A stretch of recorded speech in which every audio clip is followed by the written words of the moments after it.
Hvala lepa. Komisija je v okviru mehanizma vladavine prava predlagala zamrznitev sredstev Madžarski. Končno, ampak nismo še na cilju. Prvi problem je, da to zadeva le del sredstev.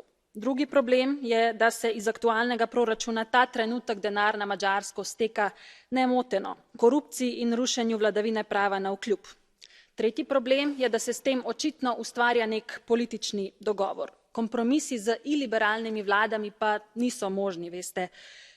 To bi se EU enkrat res že morala naučiti. V redu, sprejmem, da je mehanizem mogoče sprožiti ponovno ali razširiti kazen, sprejmem tudi in upam, da to drži, da se za neodvisnost pravosodja ali tožilstva uporabi druge vzvode pritiska prek sklada za okrevanje in odpornost. Tu ne sme biti popuščanja, ker dvomim, da bo madžarska vlada kakorkoli spremenila svoje dejanja, kvečjemu na slabše.